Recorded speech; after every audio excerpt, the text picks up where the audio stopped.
تو ان دو صورتوں کو معوذتین یعنی کہ وہ دو صورتیں جو کسی بھی بندے کو پناہ میں لے لیتی ہیں، اللہ تعالیٰ کی پناہ میں لے لیتی ہیں۔ اب کس کس چیز سے پناہ میں لے لیتی ہیں، اب اس کو ذرا آپ دیکھیں۔ جو پہلی حدیث پاک کوٹ کرنا چاہتا ہوں وہ میرے آقا صلی اللہ علیہ وآلہ وسلم کا اپنا ایک عمل ہے جو آقا ہر روز میرے آقا رات کو سوتے ہوئے کیا کرتے تھے۔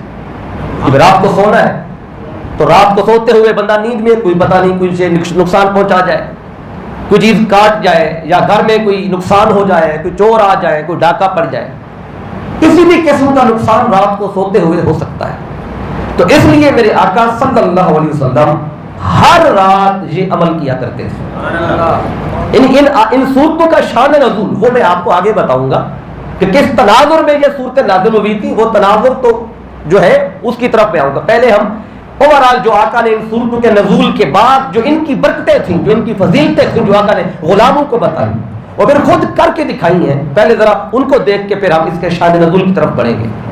شان نزول بڑا حسین ہے اس کا، اور وہ بھی ایک بہت بڑی تکلیف ہے جس سے بچنے کے لیے اللہ نے اپنے محبوب کو یہ دو صورتیں سکھائی تھی۔ سبحان اللہ۔ وہ جملہ پہلے شروع میں بتا دیتا ہوں، آپ کے ذہن میں گھومتا رہے گا۔ وہ کون سا مسئلہ تھا؟ میرے آقا پہ جادو کیا گیا تھا، اس جادو کے اثر کو ختم کرنے کے لیے اللہ نے مصطفیٰ کو یہ دو صورتیں عطا کی تھی کہ جادو جیسی بلا سے بچنا ہو تو اس کے لیے یہ دو صورتیں ہیں۔ جادو ٹونے جو آج کل لوگ کرتے ہیں، اگر جادو ٹونے والے ہیں تو ان سے بچنے کے لیے مصطفیٰ کی بتائی ہوئی یہ دو صورتیں بھی ہیں۔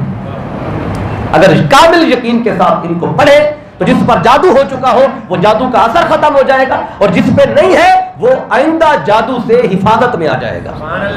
کوئی بندہ الٹا بھی لٹک جائے اس بندے کا نقصان نہیں کر پائے گا، جو ان کو وظیفہ بنا لے گا اور ان کو پڑھنے لگ جائے گا۔ رات کو جب میرے آقا صلی اللہ علیہ وسلم سوتے تھے تو ہر روز میرے آقا کا معمول تھا، اور یہ بات حضرت عائشہ صدیقہ رضی اللہ تعالی عنہا ام المومنین بیان کرتی ہیں۔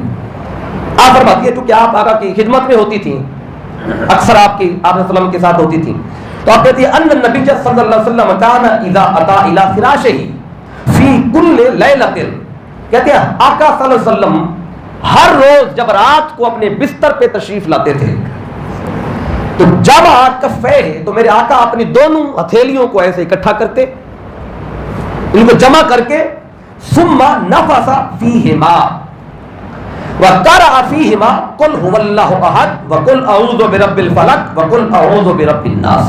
سبحان اللہ۔ ان تین صورتوں کو میرے آقا اکٹھا پڑھ کر پھر پڑھنے کے بعد اپنی ہتھیلیوں پر نفس کہتے ہیں پھونک مارنا، اور ایسی پھونک جس میں صرف ہوا نہ ہو بلکہ جو ہمارا لعاب ہے اس کے چھوٹے چھوٹے ذرات بھی شامل ہوں۔ ایک ہے صرف پھونکا مارنا، آپ کہتے ہیں پھونکا مار، صرف پھونکا مارنے سے کچھ نہیں ہوتا، یہاں نفس کا لفظ ہے، اور جو اس میں لفظ ہے اس سورت کے اندر وہ بھی نفاسات فی العقد، اس میں بھی نفاسات، اس میں جمع کا صیغہ آیا ہے کیونکہ وہ جو جادو کرنے والیاں تھیں، بندے تھے، مرد تھے، وہ چونکہ زیادہ تھے تو جمع کا صیغہ وہاں پہ استعمال ہوا گروہ کے لیے، جماعت کے لیے، تو نفاسات اس کی جمع ہے، تو اس کا بعد ہے نفس۔ تو نفس کہتے ہیں پڑھنے کے بعد، پہلے میرے آقا ان تینوں صورتوں کو پڑھ لیتے، اور پڑھنے کے بعد یہ جو زبان ہماری حرکت کرتی ہے نا، تو اس حرکت کرنے سے جو لعاب بن رہا ہوتا ہے، اور اس دوران بندہ قرآن پڑھ رہا ہوتا ہے، تو قرآن پڑھنے سے زبان کی حرکت سے جو لعاب پیدا ہوتا ہے تو لعاب میں برکت آ جاتی ہے۔ سبحان اللہ۔ اس لیے جب پھونکا مارتے، پھونک، تو وہ پھونک میں جب آقا پھونک مارتے تو اس میں تھوڑے تھوڑے لعاب کے قطرے بھی ہاتھوں میں آتے، زیادہ پھونک آنا نہیں، تھوڑے تھوڑے قطرے، اسے کہتے ہیں نفس۔ نفخ میں اور نفس میں فرق ہے۔ وَنُفِخَ فِي الصُّورِ، جب سور پھونکا جائے گا تو وہ پھونکنا ہوا کے ساتھ ہے، جیسے غبارہ پھونکا جاتا ہے اس میں ہوا پھونکتے ہیں، اس میں صرف ہوا ہوتی ہے منہ کی، اس میں ذرات نہیں ہوتے۔ تو نفخ میں جو نون فا اور خا ہے اس میں صرف ہوا پھونکی جاتی ہے، ہوا ہوتی ہے، لیکن نون فا اور سا نفس اس میں ہوا کے ساتھ ساتھ یہ زبان کے لعاب کے ذرے بھی ہوتے ہیں۔ تو میرے آقا کیا فرماتے؟ ثم نفث فیہما، اپنی ہتھیلیوں پر قرآن کی تینوں صورتیں پڑھ کے تو پھر پھونک ایسی مارتے کہ اس میں پھر ذرات بھی ہتھیلیوں پہ آ جاتے۔ پھر میرے آقا کیا کرتے تھے؟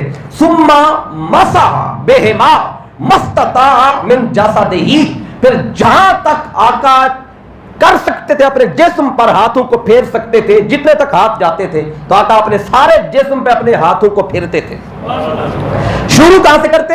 یبدأ بہما علی رأسہ ووجہہ، اور آقا شروع کرتے یہ ہاتھ پھیرنا اپنے سر سے اور اپنے چہرے سے. ما اقبل من جسدہ، پھر اپنے جسم کے اگلے حصے پہ ہاتھ پھیرتے، پھر کمر پر، اور جہاں تک ہاتھ پھیر سکتے تھے، جہاں تک استطاعت ہوتی تو آقا آرام سے جہاں تک ہاتھ جاتا ہاتھ سارا جسم پہ پھیر لیتے. پھر کیا ہوتا ہے؟ یفعل ذلک ثلاث مرات، اور ایک دفعہ نہیں، یہ عمل میرے آقا ہر روز سونے سے پہلے 3 بار کرتے تھے. اب یہ رات کو سوتے ہوئے وظیفہ مل گیا معوذات کا، ان 3 صورتوں کا. اب دیکھیں یہ اتنی خاص یہ اس میں چیزیں ہیں، اور یہ تینوں صورتیں، ایک تو بندے کو زبانی یاد ہونی چاہیے، یعنی زبانی یاد ہوگی تو آسانی سے آپ اپنے اوپر دم بھی کریں گے. اب یہ تو آقا اپنے اوپر کرتے تھے نا، اپنے اوپر دم کرنا رات کو سوتے ہوئے، یعنی آقا کی اپنے سنت. اب دیکھیں میرے آقا صلی اللہ علیہ وسلم کو آقا کی حفاظت کے لیے تو اللہ کافی ہے. یہ اللہ قرآن مجید میں فرماتا ہے، اے حبیب واللہ یعصمک من الناس، اللہ لوگوں سے ہمیشہ آپ کی حفاظت کرے گا. کوئی انسان آپ کو تکلیف نہیں پہنچا پائے گا. آپ کی حفاظت اللہ، جس کا سیکورٹی گارڈ اللہ ہو، اب اسے کسی شے سے ڈرنے کی ضرورت نہیں ہے. تو پھر یہ کیوں کر رہے؟ ہمارے لیے، تاکہ ہمارے لیے سنت بنے، ہمارے لیے اسوہ بنے، اور ہمیں اس بات کی سمجھ آئے. یہ مت سمجھے کسی صحابی نے کیا، جب پتہ چلے گا آقا نے خود کیا ہے، پھر عمل کرتے ہوئے دل کو اور سکون ملتا ہے کہ جو میں کر رہا ہوں یہ مصطفیٰ نے کیا ہے. اب یہ 3 بار پڑھ کر تو اس کے بعد ہر رات تکلیف سے، نقصان سے بچنے کے لیے یہ وظیفہ میرے آقا نے بتایا. اور یہ جو حدیث ہے یہ مسند احمد بن حنبل میں آئی ہے، اور حدیث کا نمبر ہے 4822، اور حضرت عائشہ صدیقہ رضی اللہ تعالیٰ عنہا سے مرویات جو ہیں ان میں یہ حدیث پاک موجود ہے. یہ تو میرے آقا نے رات کو سوتے ہوئے ہمیں یہ بتایا. پھر جب میرے آقا صلی اللہ علیہ وآلہ وسلم کا آخری آپ کے جو ایام تھے میرے آقا کے، اس میں جو مرض تھا وہ بڑھ چکا تھا، اور میرے آقا کو پتہ چل گیا کہ اسی مرض میں میری وفات ہونی ہے، کہ وہ اشارے اللہ کی بارگاہ سے مل چکے ہوتے ہیں. تو اس وقت بھی میرے آقا صلی اللہ علیہ وسلم پہلے تو میرے آقا خود ان صورتوں کو پڑھ کر اپنے اوپر دم کرتے تھے. یہ جو صورتیں تینوں میں نے آپ کو بتائی ہیں، لیکن بعض دفعہ ایسے ہوتا تھا کہ میرے آقا صلی اللہ علیہ وسلم جب مرض بڑھ گیا اور مرض اتنا ہو گیا کہ اب میرے آقا خود پڑھ نہیں سکتے تھے، اور خود اب آقا اپنے ہاتھ اپنے جسم پہ نہیں پھیر سکتے تھے، تو پھر حضرت عائشہ صدیقہ رضی اللہ تعالیٰ عنہ وہ پڑھتی تھی. پڑھنے کے بعد مصطفیٰ کے ہاتھوں پہ پھونک مارتی، اور پھر مصطفیٰ کے ہاتھ مصطفیٰ کے جسم پہ پھیرتی تھی. یعنی پڑھنے کے بعد اپنے ہاتھ نہیں پھیرتی تھی. کیا اپنے؟ کیوں؟ کہ مصطفیٰ کے ہاتھوں میں برکت ہی اور ہے. چاہتے تھی وہ برکت جو مصطفیٰ کے ہاتھوں میں ہے وہی برکت حاصل کی جائے. اب یہ حدیث پاک میں سن لیں، یہ صحیح بخاری کتاب الطب میں حدیث ہے، اور حدیث کا نمبر ہے 5403، اور جیسے مسلم کے اندر بھی آئی ہے. حضرت عائشہ صدیقہ فرماتی ہیں ان عائشہ ان النبی صلی اللہ علیہ وسلم کان ينفث على نفسه في المرض الذي مات فيه بالمعوذات. جب میرے آقا صلی اللہ علیہ وسلم کا آخری ایام تھے اور اس مرض میں تھے جس مرض میں وفات ہوئی ہے، تو عائشہ صدیقہ فرماتی ہیں آقا خود یہ تینوں صورتیں آقا صلی اللہ علیہ وسلم پڑھ کر ينفث على نفسه، خود اپنے جسم پر وہ ہاتھ مبارک اپنا پھیرا کرتے تھے. فلما ثقل، کہتی ہے جب یہ مرض زیادہ ہو گیا اور اتنا زیادہ ہو گیا کہ میرے آقا خود پڑھنے کی بھی حالت نہیں تھی، اور پھر ہاتھ مبارک اٹھا کر اپنے جسم پہ پھیرنے کی بھی وہ حالت نہیں تھی، تو کہتی ہے فلما ثقلا كنت انفث علیہ بہن وامسح بید نفسہ لبرکتها. کہتی ہے پھر میں پڑھتی تھی یہ تینوں صورتیں، اور پڑھنے کے بعد آقا کے ہاتھ مبارک پر، ہتھیلیوں پر میں وہ نفس کرتی، پھونک مارتی، وَأَمْسَحَ بِيَدِ نَفْسِهِ لِبَرَكَتِهَا، اور پھر آقا کا ہاتھ مبارک حضور کے جسم پر، ان آقا کی برکت جو تھی آقا کے ہاتھوں میں زیادہ تھی، تو کہتی ہے اس برکت کے حصول کے لیے آقا کا ہاتھ ہی آقا کے جسم پہ پھیر دیتی تھی.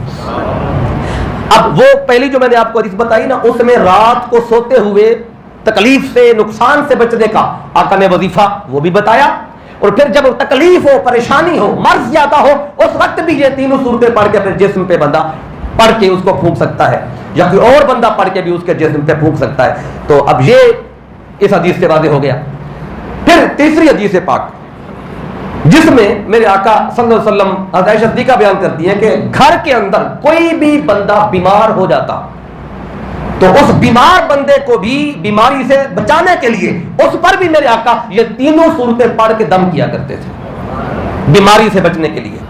اب یہ جو حدیث ہے یہ بھی صحیح بخاری کتاب فضائل القرآن میں ہے, پھر صحیح مسلم کتاب السلام میں, اور یہ لفظ صحیح مسلم کے ہیں اور حدیث کا نمبر ہے صحیح مسلم میں 2192.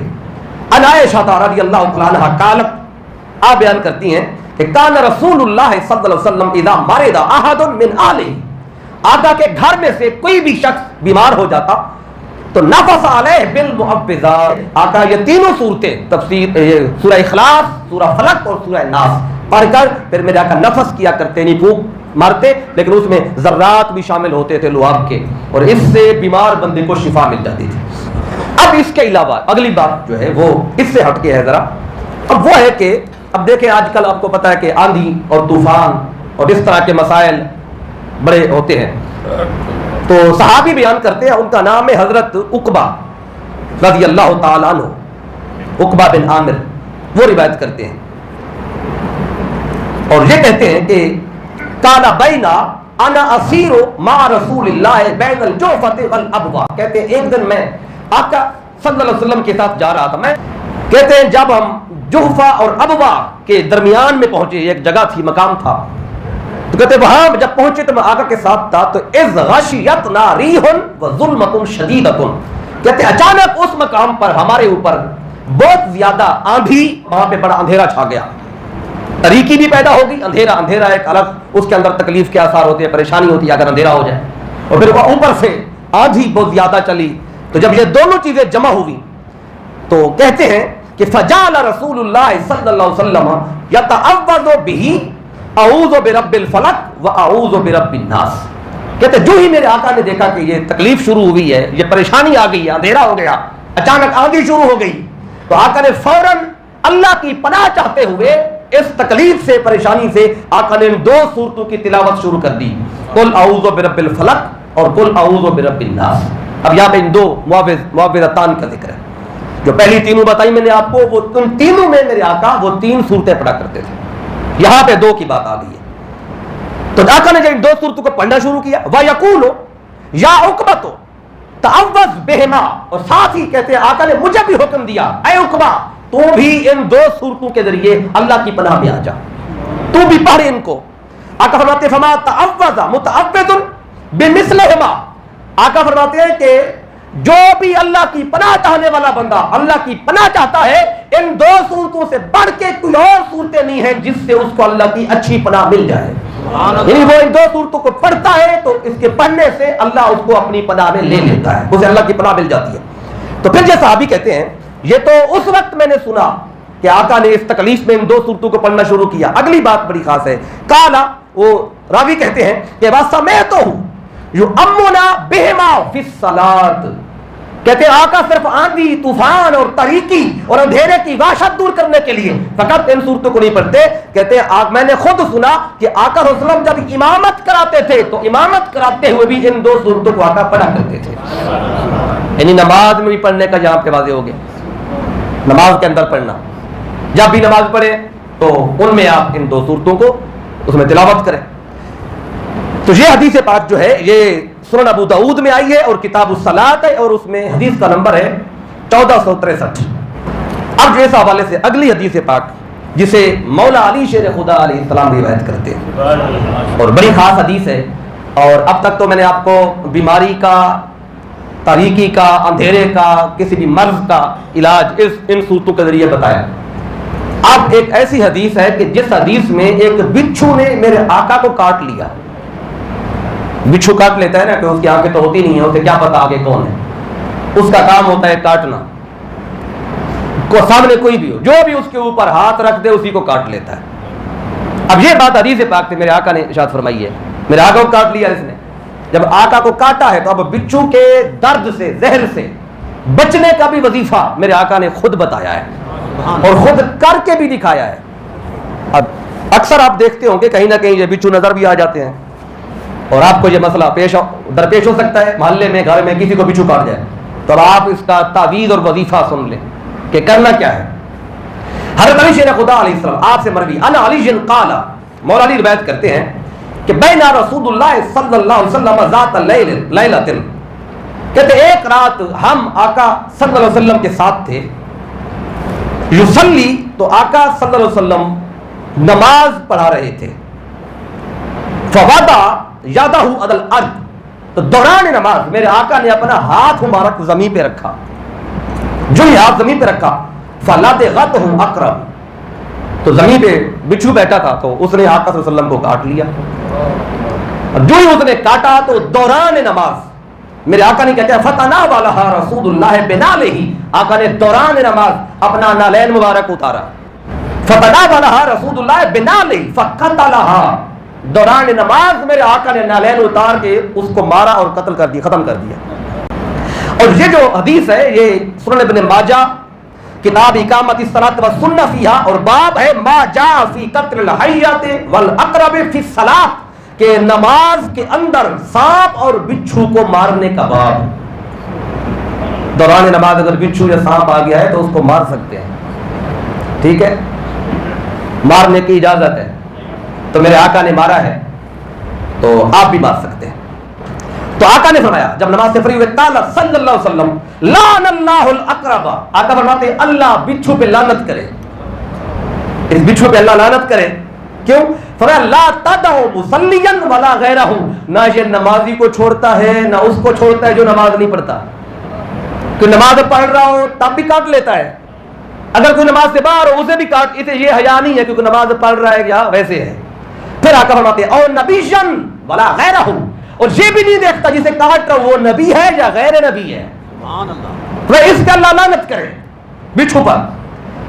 تو وہ کیا کرتا ہے کہ لا تدعوا مصلیا ولا غیرہ اور نبیًا ولا غیرہ الا لدغتہم نہیں دیکھتا نمازی ہے نہیں ہے نبی ہے غیر نبی ہے اس کا کام ہے کاٹنا. یہ کاٹ دیتا ہے. اب یہ بیان کر کے نماز کے بعد پھر میرے آقا نے ثم دعا بملح وماء پھر میرے آقا نے بچھو کے زہر کا حل بتایا. پھر میرے آقا نے فرمایا کہ نمک لے آؤ اور پانی لے آؤ. اب نمک اور پانی میرے آقا نے منگوایا. فجعلہ فی اناء اور نمک اور پانی کو ایک برتن میں آقا نے مکس کر دیا. ثم جعل یصبہ علی اصبعہ حیث لدغتہ پھر میرے آقا نے وہ نمک اور پانی ملا ہوا جو نمک اور نمکین پانی جو تھا پھر میرے آقا نے وہ اپنی اس انگلی پہ پانی آپ پھیرتے گئے لگاتے گئے جہاں اس بچھو نے کاٹا تھا. وَيَمْسَحُهَا وَيُعَوِّذُهَا بِالْمُعَوِّذَتَيْن اب دیکھیں دو کام کیے میرے آقا نے. ایک تو پانی اور نمک منگوا کے وہ نمکین پانی بنایا وہ انگلی پہ ڈالا جہاں بچھو نے کاٹا ہے. اگلا کام آقا نے یہ کیا کہ ساتھ میرے آقا یہ دو صورتیں اعوذ برب الفلق اور اعوذ برب الناس ساتھ آقا یہ پڑھ کے دم بھی کرتے گئے. اب آپ نے یہ دونوں کام کرنے ہیں جو آقا نے خود کر کے دکھائے ہیں. ٹھیک ہے نمک اور پانی ملا کے پانی بنا لو جس جگہ پہ بچھو نے کاٹا ہے اس پہ پانی ڈالتے جاؤ اور پھر زبان سے ان دو صورتوں کی تلاوت کرتے جاؤ اللہ تعالیٰ اس کا زہر کا اثر ختم کر دے گا.